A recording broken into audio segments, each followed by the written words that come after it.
dimbali ñu teewlu ñaan bi. ñu def ñaan yi.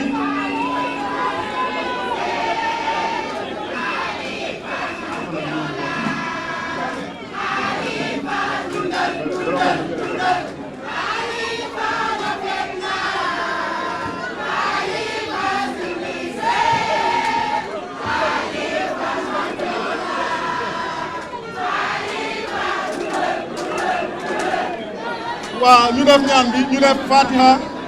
salatul fatih salat bu waay mën a def baax na auzu billahi bismillahi rahmani rahim wa sallallahu ala sayyidina muhammad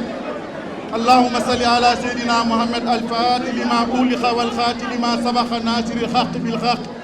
wal hadi ila siratikal mustaqim wa ala alihi haqqa qadrihi haqqa qadrihi haqqa qadrihi haqqa qadrihi haqqa qadrihi حق قدره حق قدره ومقدار العظيم سبحان ربك رب العزة عما يصفون وسلام وسلام وسلام وسلام على المرسلين والحمد لله رب العالمين. s'il vous plaît. السلام عليكم ورحمة الله وبركاته. ñu sant yàlla bu baax julli ci Yonent bi sallallahu alayhi wa sallam ñetti yoon. pour sama mbokku catholique yi ñu nekk ci li ñu tuddee union de prière célébrer Marie mère de Dieu ak ku nekk ci noo mëne ñu daje fii tey ñu teew fii tey di sottantey xalaat yàlla rek ko mën yàllaa ñu ko xañoon yàllaa ñu ko delloo donc jërëjëf yàlla. dañuy sant yàlla bu baax parce que ku santul yàlla doo sant nit mais ku santul nit aussi doo sant yàlla moo tax bi ñu génneeg léegi ñu dem ci nga xam ne war nañ fa mën taxaw pour nuyoo pour ñaan pour gërëm pour sant bépp kilifa bépp wayjur bépp àndandoo boo xam ni sa xel sa xalaat sa doole sa taxawaay sa jëfin dem na ci tàllal sa loxo yàlla pour ñaan lii tegu ci ñun tegu bu ci ñun mënuñu leen fay nag ñoom ñëpp yàlla na leen yàlla fay yéen ñi nga xam ne nag ñoo séq yëf gi parce que ñu bokk bëgg-bëgg bokk jëmu bokk gëm-gëm kenn mënu leen fay suñu bopp la ñu liggéeyal yàlla na yàlla mottali suñu yéene te eggale ko ñuy gërëm bu baax di xalaat xale mag ndaw yama bàyyi rëbës gaa yi dañ defa ni bërëbu yàqukaay la maa ngi leen di wax ni bis ni ki tey bërëbu defarukaay la aussi nit mën na fa baaxe nit mën na fa jóge dem topp yàlla bëgg nit jóge fa nag topp yàlla moo tax ñun ñu yaakaar ni na fa xale ya nekke na fa mag ña nekke war nañ ko soppi war nañ ko changer ba ku fa dugg ak sa dignité doo ko fa génne ku fa génn ak sa ku fa dugg ak sa xol doo sa xel doo fa génne ku fa dugg ak wér-gu-yaram doo ko fa génne donc améliorer condition ya fa nit ñi nekke loolu mébét la yéene la bëgg-bëgg la may wax waa Rebeuss yi may dégg yëpp maa ngi leen di nuyu maa ngi leen di sant ñaari at ak genn wàll dund nañ ko ci kaf ci jàmm ci ree ci sant yàlla yàlla na ngeen génn yéen tamit di gërëm di sant tout le personnel de l'administration pénitentiaire ay jigéen lañu ay xale lañu ay mag lañu loo xam ne xam nañu lu tax ñuy nekk foofu naam seen liggéeyin metti na naam seen taxawaay metti na mais ñu ngi koy def ak dignité ak ngor ñu xam mébét yaakaar di engagé état bi bis bu ko mënul bis bu ñëwee ñun ñu def ko incha allah statut bi nga xam ne moom la agence service pénitentiaire yi di xaar lu urgent la parce que ku nekk nag ca la nga nekk da ngay ñaan yàlla mu yokk mais seen statut boobu yàkkamti nañ ko xaar nañ ko bëgg nañ ko yàlla na leen ko état bi defal ci ni mu gën a gaaw di sant di gërëm suñu kilifa yëpp, kilifa diine, kilifa aada, wayjur, mbokk, xarit, am di jàmm, képp koo xam ni rek lii nga xam ni yàlla tegoon nañu ko amoon nga ci ñeewantal, amoon nga ci xel bu tooy, amoon nga ci xol bu naqadi, ma ni kooku ba mu jaral la ngay ñaan ak dox ak wax, ma ni ku nekk ci ñoom, ku nekk ci sa tur ak sa sant ñoo ngi laa gërëm di la sant. Jigéen yeeg xale yi nag raw ci yéen kenn mënu leen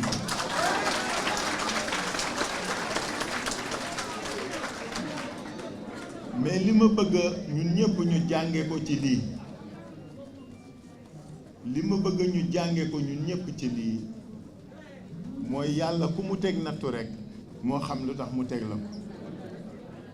soo ci tiiree leçon yi da nga ci mën jëriñoo lu bari. tirer leçon yooyu nag moo ñu amal solo ñun duñ fi nekk di mere Masamba di mere Mademba, duñ fi nekk di xas Masamba di xas Mademba, loolu weesu na depuis le 29 c'est fini. merewuñu kenn, jàppaluñu kenn dara, amuñu lu xaar ma yàlla kenn, ku nekk ñoo ngi lay ñaanal loolu ñu dund yàlla na la umb. ba tax na nag li am solo mooy li suñu kanam mooy suñu réew, li suñu kanam mooy suñu engagement. may dalal seen xel la ma dund foofu dafa gën a yokk, dafa gën a yàkkali, dafa gën a dooleel sama engagement pour liggéey ngir suñu réew.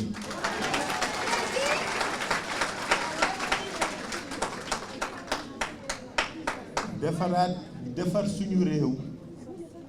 ci fànn boo xam ne sénégalaise bu nekk ak sénégalais bu nekk di nga gis sa bopp. defar réew moo xam ne comme ni ko assises nationales yi nga xam ne mooy suñu base u gis-gis ak stratégie ak orientation tëggal, dafa jël sénégalais bi rek, nit ki rek, doomu aadama rek def ko muy finalité ou politique. mais surtout li ci am solo mooy nit ki, chaque sénégalaise et chaque sénégalais yaay manal di matal di mottali di defal sa bopp. kenn bañ a toppati ci kenn di lappe-lappee ka yaakaar ak ñaan. nañu yeewu nit ñi.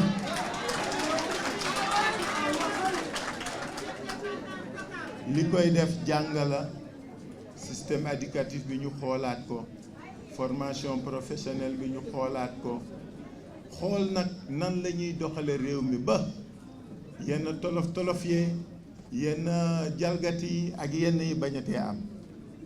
ñu créer état, ñu gën a dëgëral suñu état boo xam ni institution yi ko composé bu ku ci nekk sa rôle di nga ko jouer normalement. parce que loolu am solo, soo gisee citoyen gëm état c'est parce que état bi ku nekk la nga incarné ci sa wàllu ci état bi da nga kaa fees dell te doo ci seet dara, doo ci ragal dara, doo ci ji dara. loolu la ñu war réfléchir ñun ñëpp. nan lañ koy defee comme ñun li ñu wax, nous n'avons pas de la science infuse, nous n'avons pas de solution miracle. gis nga fii bu kenn yaakaar ni nit kuy cëpp ci asamaan nga ne topp fii. réew mi mooy ànd, ñun ñëpp ñu ànd juboo déggoo waxtaan liggéeyal suñu bopp, ñun looloo ñu amal solo. ma bëgg waaw looloo jëmale Sénégal kanam.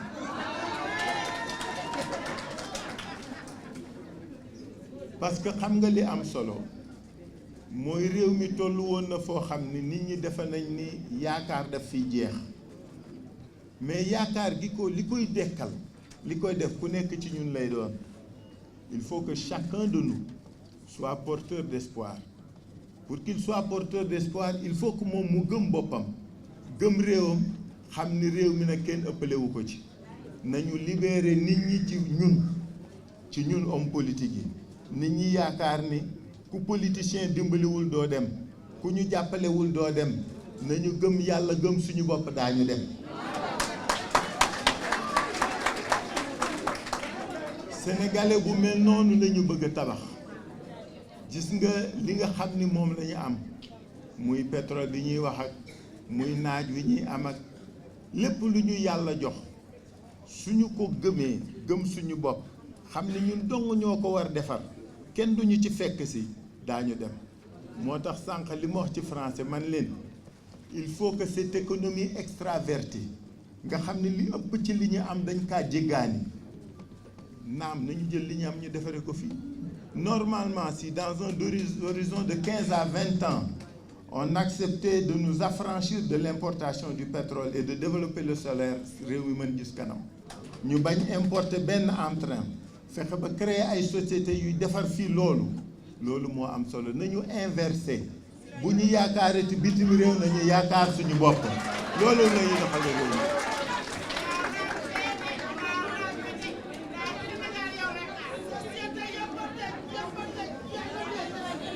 ma wax ne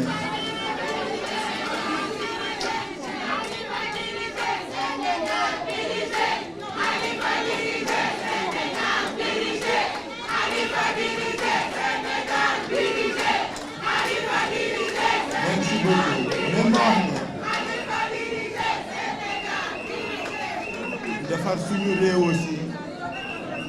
defar suñu réew aussi raxas xol yi la defar suñu réew aussi raxas xol yi la ku nekk ci ñun xam ni sa moroom la nga mën ëppale woo ko ku nekk ci ñun xam ni defar réew mi la war ku nekk moo la war ku nekk ci ñun xam ni réew mi ñoo ko moom su yàqoo ñun ñëpp la yàqul ñun li ñu gëm mooy comme ni ko Senghor daan waxee ànd booloo mooy suñu doole boykat bi wax na ko ànd booloo mooy suñu doole bon nag ngeen xam ni réew mi ñoo ko bokk réew mi ñoo ko moom ñoo ko bokk ñoo ko moom nag du wax jëf rekk la nañuy jëf.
soxna si maa ngi lay nuyu di la ziar bu baax a baax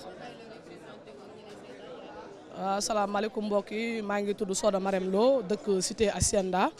di coordonnatrice mouvement Khalifa président bi Idrissa Diallo jiite j'habite à cité Ilal Dalifort. Khalifa Ababacar Sall ñu libéré ko mu def 3 semaines tey mu génn def déclaration ñëpp dégg nañ ko naka nga gisee la mu jot a wax. waaw am si kontaante rek tey moom bisu kontaante la ak sant yàlla parce que 2 ans et demi comme ni ko sunu leader Khalifa Ababacar Sall waxee dafa metti dafa yomb woon si ñun. moo tax ñun baat bi mu wax rek dañ koy sante yàlla si boot boobu rek la ñuy mën a di sukkandiku wax see ak yéen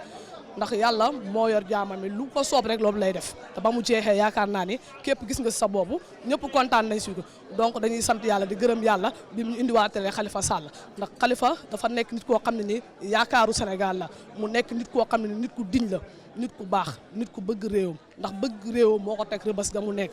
Macky Sall jël ko tëj ko si kaso bi si loo xam ne nii anam boo xam ne nii seetlu xañ ko ay droit am donc dañuy am contentement ba mu ñëw fii nii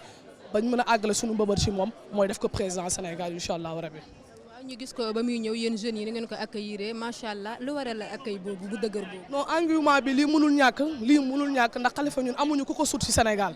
man du question dama ànd ak moom wala dama ki mais Sénégal moom moo soxla un homme politique bu mel ni moom. tey jii dafa am valeur yoo xam ne ni Sénégal da koo manqué tey gisuñu ko ci kenn ci koo xam ne ci c'est le monsieur Khalifa Ababacar Sall ñun en tant que ndaw ma koy wax sama moroomu ndaw yi nga xam ne ñoom ñoo nekk ci biti dama leen di wax rek ni waay jaa ngi ni muy Khalifa Ababacar Sall ñu Sénégal tollatuñu fu ñuy falee président par défaut wala président boo xam ne bu ñëwee li ñuy naqari ci moom lay jógee waay jaa ngi ni li mu fi wax dafa dal xel nañ leen ànd gëm yàlla xàccandoo dóorandoo yaakaar naa ne bariwul leader bu koy wax kon dañ ciy sant ci gërëm bëgg ànd ak moom rek fii ba pale rek incha allahu rabbi. soxna si maa ngi lay nuyu. maa ngi lay fay. honorable Aminata Diallo ancienne députée nekkoon chef de cabinet Khalifa Sall nekk conseillère spéciale en genre et petite enfance bu madame Wardini. ñu libéré ko moom Khalifa Sall mu def 3 semaines mu génn tey def déclaration dégg ngeen ko yéen ñëpp naka ngeen ko gisee. waaw li ñu gis alhamdulilah sante ko yàlla ndax gis nañu Khalifa boo xam ne ni bu soppeeku bu nekk beneen maanaam prison dafa am lu bees lu mu yokk ci gëm-gëmam ci politique ci gëm-gëmam ci diine te loolu am na solo gis nañu aussi Khalifa le socialiste maanaam gëm na moom socialisme lañ ko defaree ci lañ ko yaree ci lañ ko mooñaale wax na ko rappelé na valeur socialisme maanaam lépp luy solidarité lépp luy entraide lépp luy démocratie renforcer démocratie bi wax na loolu aussi kon Khalifa socialiste bi ba léegi mu ngi taxaw macha allah wax na aussi nekk na aussi rappelé na aussi l'homme d'état Khalifa Sall maanaam expérience bi mu am ci état tey jël na lépp dajale ko ndeysaan tënk ko fii wax ci développement def proposé waaye Khalifa fàttewul waa Rëbës ba mu def pendant 2 ans et demi sénégalais yi chaque jour dañuy wax mbirum Rëbës ñëpp di wax li leen naqari ci condition yi am Rëbës fu war a am 800 personnes ñu def fa 3000 personnes xam nga mais tey moom fàttewu ko kon macha allah fàttewul waa Rëbës joxe na ci ay solution ne état bu ko deful moom ëllëg bu ñëwee dina ko def wax na aussi ci personnel pénitentiaire bi nga xam ne condition yi ñu nekkee ak yooyu yëpp wax na ko ne bu ñu joxewul solution moom dina ko jox waaye mu ngi ñaan ñu changer seen nekkin changer seen doxalin ci mbirum prison yi kon alhamdulilah te wax na aussi ci mbirum développement bi naka la gisee naka la ñu war a defee léegi pour yeesal sunu développement pour que parce que léegi am nañ énergie parce que léegi am nañ pétrole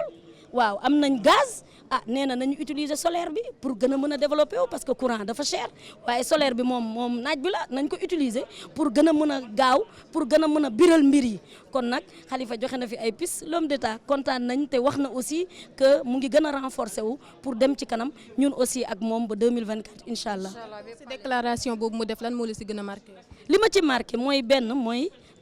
ku am kóllëre mooy fàttaliku ñi doon xeex ñi doon ñëpp fàttaliku waa Rëbës kóllëre kenn mënu koo fay te jullit dafa war a am kóllëre wax na kóllëre beneen bi li ma ci gën a neex mooy le socialiste parce que ñun ci la ñu juddu ci la ñu màgg loolu la ñu xam wax na beneen mooy l'homme d'état Khalifa l'homme d'état retrouvé macha allah boobu moom beneen affaire la dañ ko war a tàcc bu baax. lan lañ mën a xaarandi si yéen si falum njiitu réew yi ñëw. waaw yooyu xam nga yoon bi moo ubbeeku ba mu génnee prison jàpp nañ ne yoon bi ubbeeku na léegi waaye yoon mën na am xaaxam mën na am lu nekk nañ ko pare maanaam ñun pare nañ combat bi parce que local yi dafa war a ñëw législative day ñëw balaa présidentielle te yooyu yëpp ay défi la ba pare nag défi socialiste bi ñu nekk loolu tamit défi la kon yooyu il faut ñu relever ko macha allah yoon bi nañu ñaan rek mu gën a leer waaye ñun pare nañ ko. sëñ bi maa ngi lay nuyu. ñu ngi leen di fay. C'est Ibrahima Anne, je suis le responsable du département de Pikine des Khalifistes. Khalifa Sall ñu tëj ko kaso 2 ans et demi de prison mu génn mu def 3 semaines mu def déclaration ñëpp dégg ko naka nga ko gisee. C'est une déclaration très responsable puisque la déclaration qu'il vient de faire montre que c'est pas un homme rancunier, montre que ce qui l'intéresse c'est uniquement le Sénégal et le Sénégal développé. Il sait que dans la discorde, dans la haine, dans le conflit, rien ne peut se construire. C'est pourquoi, pour quand même calmer ses partisans, il a donné ce message et pour montrer aux Sénégalais que rien ne vaut le Sénégal. Qu'est-ce qui vous marque le plus sur sa déclaration? Ce qui me marque le plus sur sa déclaration, c'est sa ténacité sur ses objectifs d'hier. Il n'a pas changé. ce qu'il voulait hier et qui a fait qu'on l'a emprisonné, il y tient, puisque pour lui, rien ne peut entacher son ardeur. C'est un homme qui est prêt, et ce qui l'intéresse, c'est le Sénégal, et il va briguer le Sénégal. Il va briguer le Sénégal et il aura le Sénégal. Parce que son carnet d'adresse lui permet d'avoir quand même des bailleurs, puisque je me rappelle bien, il y a, comme le disait monsieur le maire Matar Diaw, lorsqu'il était à Paris, les bailleurs lui ont dit, nous, ce qui nous frappe chez Khalifa, c'est le seul homme africain qui, lorsqu'il est venu, il n'a pas demandé de fonds. Ce qu'il a demandé aux bailleurs, c'est quand même une collaboration. Ce qu'il a demandé aux Européens, c'est une collaboration, pas d'aide, pour pouvoir co-construire le Sénégal. Maintenant, qu'est-ce qu'on peut attendre de vous pour les prochaines présidentielles? Mais naturellement, on va se battre, on va s'organiser davantage, on va quand même essayer de tout faire pour que dans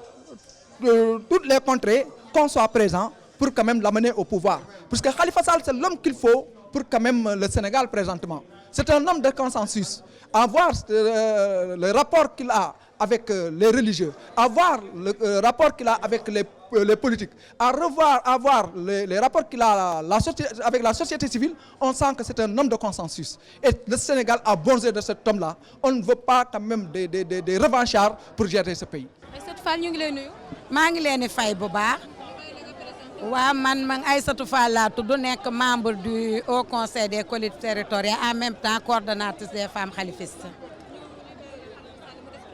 tey mu def déclaration ngeen dégg ko yéen ñëpp naka ngeen ko gisee. waaw Khalifa mooy nit koo xam ne ku tey la ku dal la parce que bi muy génnee d'abord dafa def tour des personnalités religieuses pour remercier leen jaale ñi nga xam ne daf leen waroon jaale jël temps pour préparer donc sa déclaration tey nag bi ñu dégloo déclaration Khalifa Sall bettuñu parce que fierté lañ ci amaat ndax Khalifa ku ko déglu tey xam ne Khalifa est un homme d'État Khalifa mooy nit koo xam ne amul rancœur amul aucune rancune par rapport à l'acharnement bi nga xam ne moom la subiroon donc ñun tey bi ñu ko dégloo dañu gën a amaat fierté ci Khalifa Sall. Deuxièmement li tax ñu am fierté ci Khalifa Sall mooy nit koo xam ne moom dafay dem dafay improviser parce que ku ko déglu tey xam ne Khalifa Sall il parle de son futur programme pour les élections de 2024 parce que tey boo ko dégloo xam ne Khalifa Sall son programme da koy basé sur les assises nationales te da koy améliorer par rapport donc à l'évolution li xew ci Sénégal ab souffrance sénégalais yi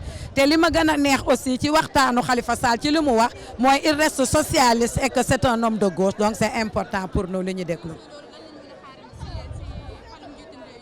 waaw parce que combat bi dañ koy gën a continuer xam nga ñun suñu combat première phase bi moo doon Khalifa Sall génn prison léegi beneen phase bi ñuy dem mooy préparer le terrain préparer waat Sénégal pour leen ne Khalifa Sall mooy l'homme qu'il faut pour 2024 te loolu pour ñu def ko il faut que ñu yokk suñu détermination te tey moom niñ ko déggee daf ñu pousse te dinañ dem fi mu bëgg ñu yegg fa bu soobee yàlla mooy préparer pour les futures élections bu ci yàlla àndee. waaw parce que ñun nous sommes prêts aujourd'hui parce que xam nga Khalifa Sall dañ doon wax ne Dakar rek ko xam mais ñun ñu ngi commencé woon di def le tour du Sénégal et nous allons continuer à faire le tour du Sénégal dem ci amoo bu nekk fu gën a reculer coin bi gën a reculer ci Sénégal dinañ fa dem pour wax leen lan mooy programme Khalifa Sall parce que Khalifa Sall ñun xalaat nañ ne moom rek moo mën a sauver ce Sénégal là. sëñ bi maa ngi lay nuyu. maa ngi lay fay soxna si Seydina Issa Laye Samb doon responsable ndaw taxawu Sénégal ci département bu Dakar. ngeen gisee tey déclaration Khalifa Sall. dafa nekk luy yoon ndax dafa nekk fanweeri weer ak ñaar ci kaso ñu xañ ko liberté am xañ ko ay bëgg-bëggam ci réewu Sénégal donc tey yoon la Khalifa Ababacar Sall ñëw saafante ak ay nitam waxtaan ak sénégalais sant leen gërëm leen ci li nga xamante ne mooy nattu. bi mu dund ni ko askan wi taxawoo ak kilifa diine yi ak kilifa coutume yi ak surtout ala rawati jigéen ñi ak ndaw ñi. lan moo gën a marqué ci discours am. capacité maanaam sañ-sañ ak man-man bi Khalifa Ababacar Sall am ci jégale parce que tey réew mi tollootuñu ci fayintoo tollootuñu ci yàqante liñ toll ci réew mi mooy defar pour mu mën a jëm kanam ndax askan wi lott nañ sonn nañu ci njubadi gi fi ne. sonn nañu ci fayintoo bi ak jaay doole ji ci réew mi donc li ma gën a yéem ci jaam yàlla bii di Khalifa Sall mooy kattan bi ko yàlla may si yaatal xolam mu jéggale ñi nga xamante ne ñoo ko tegoon nattu bi waaw. présidentielle yuy ñëw lan lañ mën a xaar si yéen jeune khalifiste. li ñuy xaar ci ñun mooy sénégalais bu ne am nañu pas-pas ak mbëggeelu ak yéene fekk la fa nga ne saafonte ak yow li Khalifa Sall tàmbali ci xibaar ñu yegge ko képp kuy ndaw képp kuy jigéen ci réew mi pour nga mën a ñëw ànd ak ñun waxuñu bootu déedéet àndal loxo ak loxo ñu dem jëli ji li nga xamante ne mooy suñu moomeel muy présidence de la république. Khalifa Sall lenn lañ ko mën a reprocher mooy mbëggeelam ci Sénégal cofeelam ci jigéen ñi cofeelam ci ndaw ñi loolu rek lañ ko mën a reprocher donc ñu ngi wax sénégalais nañ ñu ubbil seeni bunt ñu ndaw yi taxawu Sénégal nañ ñu xaar ndax dinañ ñëw kenn ko ci ne saafonte ak yow waxtaan ak yow laaj la sa xalaat tënk ko ci kayit bés bu ñu jàkkaarloo ak Khalifa Sall ñu ne ko sénégalais kat ginnaaw li nga wax ne assise nationale yi mooy sa bëgg-bëgg ci ngay sukkandiku pour yor Sénégal ñoom lii mooy seen gis-gis ñambaas ko si ndax mu gën a baax. soxna si maa ngi lay nuyu. maa ngi lay fay man maay Thiat Laye waaw bëgg Khalifa lool bokk ci Khalifa di dundee Khalifa di bëggee Khalifa taxaw ak sama sœur sama idole sama lépp Miange Sarr. mu def tey déclaration naka nga ko gisee. kontaan ci déclaration bi mu def bettul kenn parce que ku ko xam ci yar nga ko xam ci tey nga ko xam ci dal nga ko xam ci dignité nga ko xam te ku dégg tey ji li mu wax xam ne ci yoon rek la ko teg ñun dara jaaxaluñu ci woon xamoon nañ ne yax du fi damm te day wax lépp ci ginnaawam la nekk comme ni mu ko waxee moom bàyyi na lépp ci ginnaawam li ci suñu kanam te nga xam ne moom Sénégal la ko ñor loolu la fi déclaré tey ñu kontaan ci trop di ànd ak moom nag fas yéene ànd ak moom takk suñu ndigg yi ànd ak moom ba biir palais ci kattanu yàlla ak dooleem loolu da li ma wax léegi nii lu ma gën a marqué la ci moom et pourtant bettuma ci moom sax mooy li mu ne bàyyi na yëpp ci ginnaawam li ci suñu kanam moo jara wax loolu lu ma frappé la ci moom parce que ku ko xam ci diine nga ko xam ci yar ku ñu yar la ku xam fa mu jëm ëllëg te ci kàttanu yàlla nañ ko xaar de xalifa yi ñëw dal seen kaw de lan yi di ñëw par exemple incha allah ñu ngi ci yàgg nañ ci sax ñu ngi ci de ci kàttanu yàlla yàggatul dara ci naka di mobiliser wu fu ñu toll nekk benn di yëkkandoo di xàccandoo di dóorandoo parce que aussi dañ na li ñoo fait la force te ñun dañoo bëggante ci suñu biir dañoo jàppoo uniquement pour fal ko ci kàttanu yàlla njiitu réew Sénégal moom lañ bëgg.